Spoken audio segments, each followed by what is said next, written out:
What is the chief end of man? To get rich. In what way? Dishonestly if we can. Honestly if we must.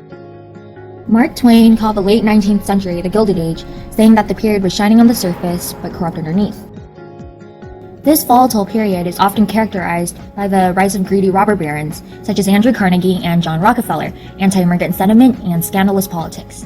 However, several laws were passed aiming to curb government corruption, business discrimination, and the rise of monopolies. This time period also represents America's transformation into an emerging world power, when an agrarian community steadily transformed into an urban society dominated by modern industrial corporations. Industrialization created a national transportation and communication network, while corporations dominated business organizations. From the ashes of civil war, America emerged as an economic powerhouse.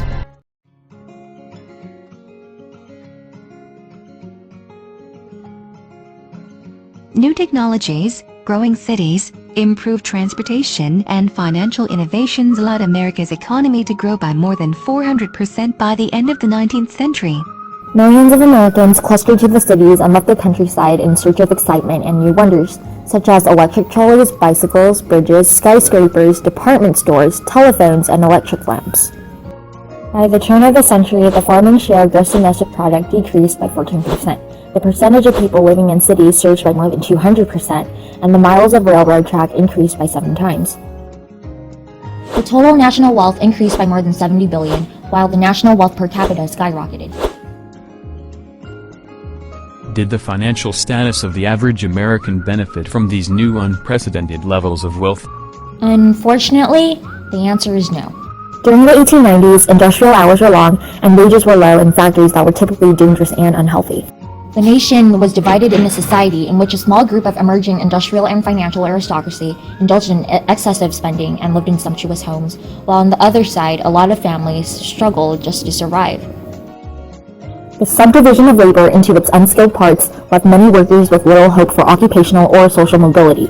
Because of this, thousands of workers tried to organize and unionize frequently, shaking the country with long and violent confrontations.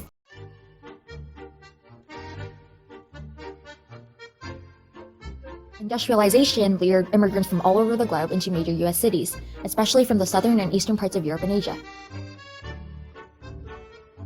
America is known to foreigners as the land where you get rich. There's gold on the sidewalk, all you have to do is pick it up. In reality, most newcomers realized that they had to live in slums, the poorest, dirtiest, and most dangerous of all neighborhoods. They were an ideal labor supply for industrialists, taking the worst jobs at low wages as unskilled laborers.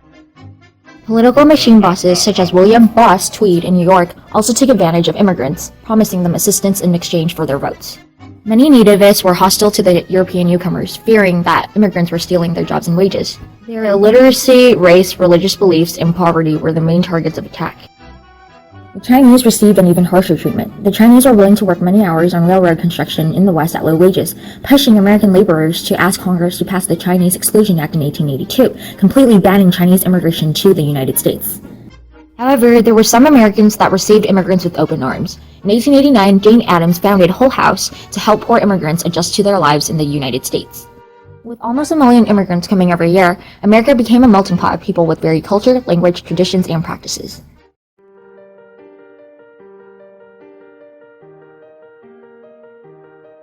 As we recall, the Gilded Age was characterized as a period of underlying corruption below the economic prosperity. However, there were many attempts by American reformers to seize fraudulent transactions and overpowering corporations. Now, the question is, were efforts to suppress political corruption successful during this period? We will discuss this taking into account 3 different criteria: government support, business management, and direct action. As expected, people sought relief, order, and justice from the government to get rid of all this corruption. Unfortunately, the latter itself is too busy entangled with its own scandals, royal systems, and instabilities.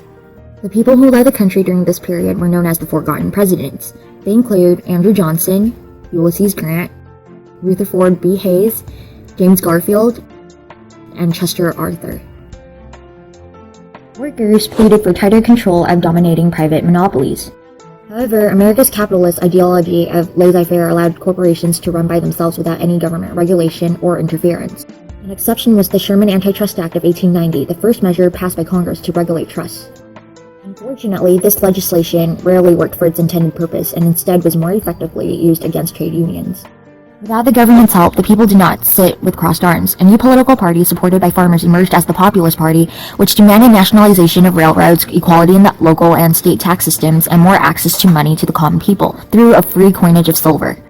However, the Populists eventually faded from American politics after the loss of the Democratic nominee William Jennings Bryan in 1896.